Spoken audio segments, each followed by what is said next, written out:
प्रिय साथियों, सभी को सादर नमस्कार।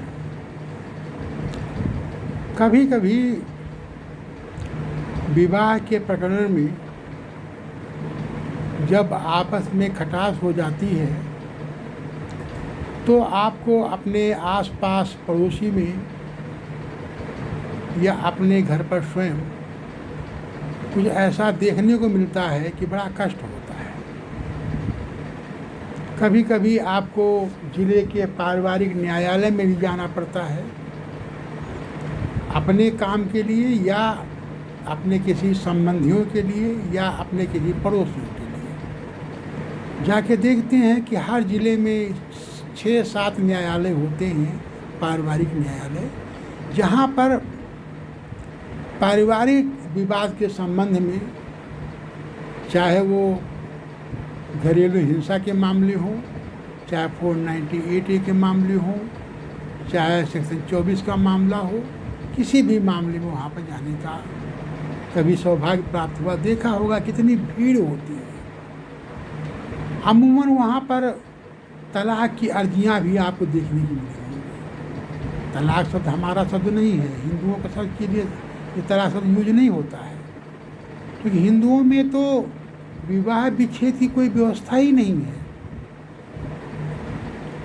तो लेकिन फिर भी जो संविधान में जो नियम बने हुए, जो विधान में नियम बने हैं, उनके अनुसार आजकल लोग विवाह विच्छेद के लिए पारिवारिक न्यायालयों में जाते रहते हैं।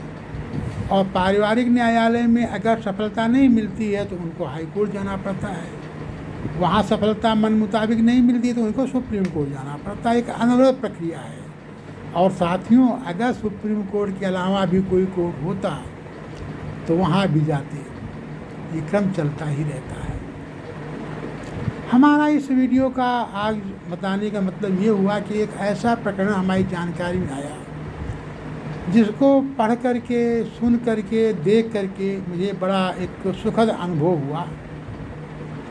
और वो ऐसा प्रकरण है जिसमें हम नाम तो नहीं बताना चाहते हैं, लेकिन वो अंततः प्रकरण सुप्रीम कोर्ट को पहुंचा था। सुप्रीम कोर्ट में ये प्रकरण जस्टिस अनिरुद्ध बोस तथा जस्टिस बेला एम त्रिवेदी के समक्ष में हुआ था, जहां क्रूरता और परित्याग दो मामलों को लेकर के पति ने पत्नी के ऊपर मुकदमा दायर कर रखा था। सफलता न मिलने पर वो सुप्रीम कोर्ट गया हुआ था। सुप्रीम कोर्ट में जब गया तो वहाँ पर पूरा विश्लेषण होता है।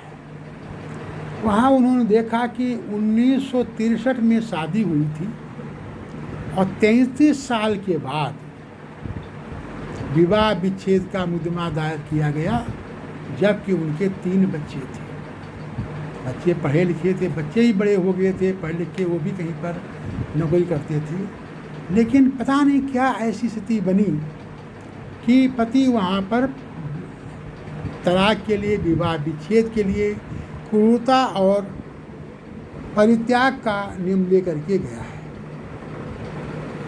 1996 में, 1963 में शादी हुई थी और 1996 में वो विवाह विच्छेद का मुकदमा दायर किया था 33 साल के बाद। और ये प्रकरण चलता चलता अंततः सुप्रीम कोर्ट में गया था और वहाँ पर इस पर जो है निर्णय होना था। एक विधि का विधान बना हुआ है कि अगर शादी इर्रिटेबल हो जाती है, माने जब शादी में बहुत लंबा गैप हो जाता है, पत्नी एक दूसरे से बहुत अधिक समय तक दूर रहते हैं, तो ये माना जाता है कि अब इनके अंदर वैवाहिक संबंध नहीं चल पाएंगे और वो संबंध विच्छेद या विवाह विच्छेद हो जाता है। परंतु इस प्रकरण में कुछ माने उल्टा ही हुआ। 89 वर्ष के हमारे पति थे और 82 वर्ष की उनकी पत्नी थी। सुप्रीम कोर्ट में जब कोई मामला जाता है तो उसका बहुत ही ध्यान से विश्लेषण होता है। उन्होंने कहा कि विवाह जो है कि विवाह जो एक संस्था, बड़ी महत्वपूर्ण संस्था है। संस्था का मतलब ये होता यहाँ पर है कि इन दोनों के बीच में संबंध बड़ा प्रगाढ़ होता है।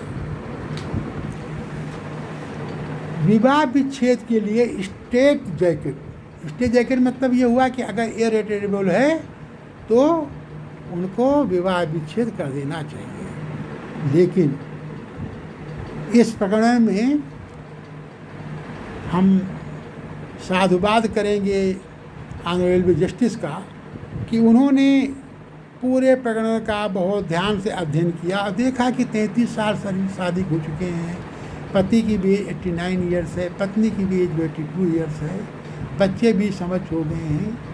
और तो उन्होंने देखा कि ऐसे विवाह विच्छेद को करना थोड़ा सा उनको खराब लग रहा था, क्योंकि केवल विवेक प्रयोग करके ही अगर विवाह विच्छेद किया जाएगा तो पत्नी के साथ ये अन्याय होगा। ऐसा विचार हमारे जस्टिस महोदयों को आया था। साथ ही साथ इसी बहस के दौरान में पत्नी ने कहा, बहुत ही गूढ़ बात कही पत्नी ने, कि इस उम्र में आके तलाक के साथ मरना एक प्रकार का कलंक है, तो तलाक के साथ मैं कलंक के साथ मरना नहीं चाहती हूँ, अतएव मैं इनके साथ ही रहूँगी और इस उम्र में मैं इनको अकेला नहीं छोड़ सकती। आप देखिए कितना बड़ा विचार है पत्नी का कि इस उम्र में 89 ईयर्स के हो, 82 ईयर्स की वो पत्नी है और उन्होंने कहा कि हम इस उम्र में अपने पति को अकेला नहीं छोड़ सकती हैं। और इस पर जब पूरा जिरा ख़त्म हो गई तो सुप्रीम कोर्ट के माननीयों ने ये निर्णय दिया कि इनका विवाह विच्छेद नहीं होगा और साथ साथ रहना होगा। ऐसे ही प्रकरण हमारे जीवन में आते हैं और देखने को मिलता है कि पत्नियों की सोच यहाँ तक है, छोटी मोटी बातों को हम लोगों को नहीं ध्यान देना चाहिए और विवाह विच्छेद का प्रकरण बहुत ही सोच समझ के करना चाहिए, क्योंकि विवाह विच्छेद जरूरी नहीं कि एक विवाह विच्छेद किया दूसरी शादी किया वो भी हो ही जाएगा ठीक ठाक, ऐसा नहीं संभव है। इसलिए ये प्रकरण हमारी जानकारी में आया था तो हमने सोचा कि अपने सभी व्यूअर्स के साथ साझा करें।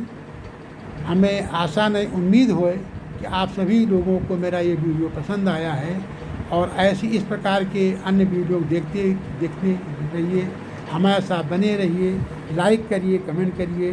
धन्यवाद प्रिय साथियों, प्रिय व्यूअर्स।